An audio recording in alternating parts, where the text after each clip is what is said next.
PS news में आपका इस्तकबाल है। मैं हूं आपका दोस्त मोहम्मद जावेद। हम रखिए खबरों पे नज़र, आप रखिए खबरनामे पे नज़र। आज बहादुरपुरा कॉन्स्टिट्यूंसी के अंदर रमनसपुरा डिवीज़न में पैदल दौरा किया गया।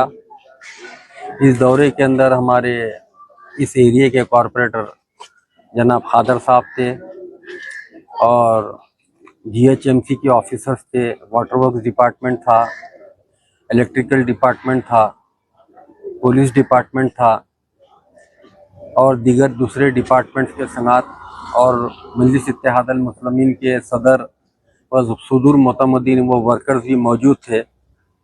आज का दौरा आशुर खाने से स्टार्ट करे, आशुर खाने से स्टार्ट कर इस रमनसपुरा पॉलीटेक्निक कने आके ख़त्म किया गया। जो भी लोकल मसाइल थे, आवाम अपने अपने तौर के ऊपर जो छोटे माइनर प्रॉब्लम थे वो बताए। हम ऑफिसर्स को बोलकर उस कंप्लेंटों को नोट कराया और इंशाल्लाह ताला 2 से 4 दिन के अंदर वो सारे कंप्लेंट अटेंड हो जाएंगे। माइनर है एकदम, कहीं बल्ब नहीं है, कहीं ड्रेनेज का ढक्कन टूटा है, ऐसे छोटे छोटे प्रॉब्लम थे।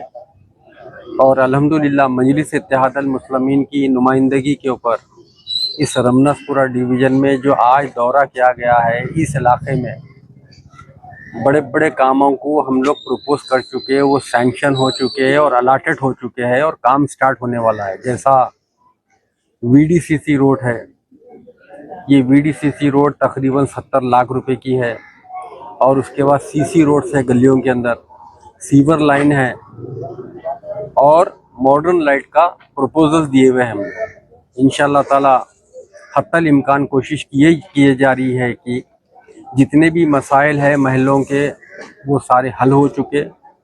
अल्हम्दुलिल्लाह यही मजलिस इत्तेहादुल मुस्लिमीन और सदर मजलिस इत्तेहादुल मुस्लिमीन है जहाँ पर भी प्रॉब्लम्स होते हैं। हमारे सदर साहब हमें और हमारे कॉरपोरेटर्स को